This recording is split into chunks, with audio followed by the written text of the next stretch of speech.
Hi, my name is April Foster, and this is God's Mighty Hand, Lesson 4. And we'll start this class as usual with a word of prayer, followed by memory work and Bible facts, and then we'll move into the lesson, and then finally we'll end with activities.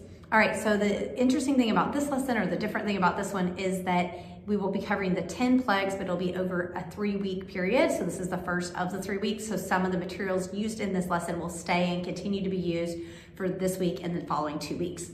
All right, and so for that, in the lesson narrative at the top, we have the order of the 10 plagues, and this will appear on your lesson narrative each time. Again, these are available for free download at the link below. So this covers the 10 plagues, or the 3 plagues, the first 3 plagues, and then some activities. The story cards this week start with the plague number 1, the water turned to blood, plague number 2, the frogs, and then plague number 3, the lice.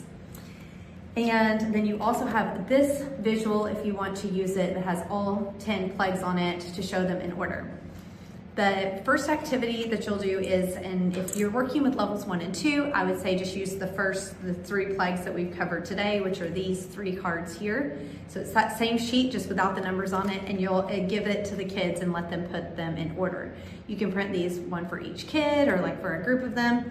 And then each week we'll add more plagues to it. For the older kids, I'm gonna go ahead and try to have them put all 10 plagues in order and get used to those in their mind. The other thing we'll do from week to week is a little flip book.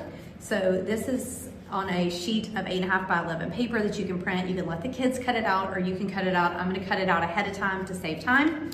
You'll hole punch the bottom. And so this is what the cover looks like, the plagues of Egypt, and then each week they're going to be drawing or illustrating in some way and then writing the name of the plague at the top. And when they finish it down to week 10, I think there's a quote in here too that I put, like a scripture, one of our memory verses, I believe.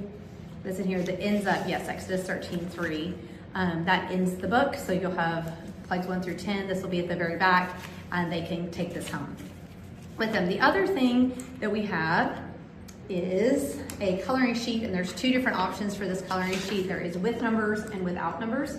We will be using the one with numbers, but I gave you those 2 options in the download at the link below. And then last are some activities you can do before class or after class as a send home, and that is just a coloring sheet of the Nile River turning to blood, and then a word search. And that is it for week number 4.